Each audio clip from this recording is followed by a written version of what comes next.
Le crabe royal, c'est ça. Un crustacé impressionnant, jusqu'à 1,80 m d'envergure pour un poids atteignant parfois les 15 kg. Véritable crabe d'exception, au goût proche du homard, c'est le crustacé le plus recherché au monde, mais également le plus cher puisque son prix peut atteindre 70 € le kilo. Alors comment est pêché ce crabe géant? Pourquoi est-il si recherché? Et enfin, comment le déguster à la norvégienne? Pour le savoir, Miam vous emmène aujourd'hui en Norvège sur le bateau de Frode Lingedal. Bienvenue en Norvège! Ici, la pêche du crabe royal se fait entre les mois d'octobre et décembre grâce à des bateaux qui pêchent à quelques centaines de mètres des côtes. Et comme le tourteau, le crabe royal se pêche à l'aide de casiers. Pour attirer les crabes, on utilise du hareng comme appât. On place le poisson dans des filets que l'on met directement dans les casiers. Le moins que l'on puisse dire, c'est que ce crabe n'est pas frileux. Habitué à des zones ne dépassant pas les 5 degrés, il peut se trouver à partir de quelques mètres de profondeur et jusqu'à 500 mètres selon l'âge et la saison. Aujourd'hui, la pêche est bonne. Les casiers sont remplis de gros spécimens. Mais combien de temps mettent les crabes pour arriver à maturité? Ça dépend de son alimentation, mais en général, il faut entre 5 et 8 ans pour atteindre cette taille. Au départ, les pêcheurs étaient inquiets, car ce crabe, introduit artificiellement dans les années 60 par l'ex-URSS, est une espèce très vorace, qui dévore tout sur son passage. Aujourd'hui, son expansion est maîtrisée et les pêcheurs sont ravis d'en faire un commerce international.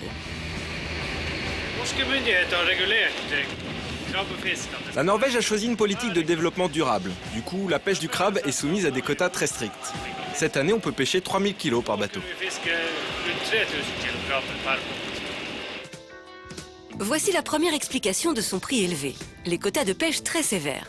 De plus, chaque crabe est manipulé individuellement et avec délicatesse pour éviter le stress et les blessures qui pourraient nuire à la qualité de sa chair. Une fois à bord du bateau, Frode ramène le fruit de sa pêche du jour sur la côte afin de le transformer. Rendez-vous à l'usine qui reçoit les crabes. Quand on reçoit le crabe royal, la première étape, c'est de s'assurer de son taux de chair en appuyant sur ses pattes. Ensuite, on le découpe pour récupérer les pattes et le ventre, et voilà ce que ça donne. De tous les crabes, c'est celui dont les pattes contiennent le plus de chair. Voilà pourquoi il est très recherché. Après la découpe, les pattes sont triées par taille avant de partir pour la cuisson. On met les pâtes dans ces casiers et on les plonge dans l'eau bouillante entre 16 et 25 minutes. Une fois cuites, les pâtes sont refroidies, puis trempées dans une saumure à moins 18 degrés, mélange d'eau et de sel. Cela sert à congeler le crabe royal, mais également à le saler pour ajouter un peu de saveur. Et voilà, les pâtes peuvent être conditionnées et envoyées un peu partout en Europe, où sa délicieuse chair blanche est largement appréciée. En France, vous trouverez en poissonnerie les pâtes entières, ou alors dans vos supermarchés, les pâtes mélangées à la chair de son corps, conditionnées en boîte. Mais alors, quel goût ça a, le crabe royal? Réponse avec une chef norvégienne, Maria Sorbo. Beaucoup de gens disent que ça ressemble au homard. Mais pour être honnête, moi je n'ai jamais mangé de homard. Ce que je peux dire, c'est que ça a le goût de la mer. Voici donc la dernière explication de son prix, la qualité gustative exceptionnelle de sa chair. Alors Maria, comment on le mange, ce crabe géant? Ici en Norvège, on prépare le crabe royal de plusieurs façons. Mais le plus simple, c'est souvent le meilleur. Et c'est ce qu'on va faire aujourd'hui. On va simplement le plonger dans de l'eau salée pendant 17 minutes. Vous l'avez vu, c'est tout simple. Mais une fois cuit, comment ne pas en perdre une miette?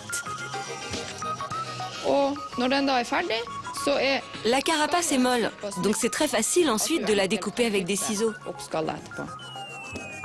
Et pour l'accommoder de façon originale, Maria fait revenir la chair dans une poêle avec un peu de beurre et de poudre de curry. Certains ont la chance de le déguster au beau milieu d'un fjord norvégien. Mais n'hésitez pas à le cuisiner aussi chez vous, son goût reste excellent.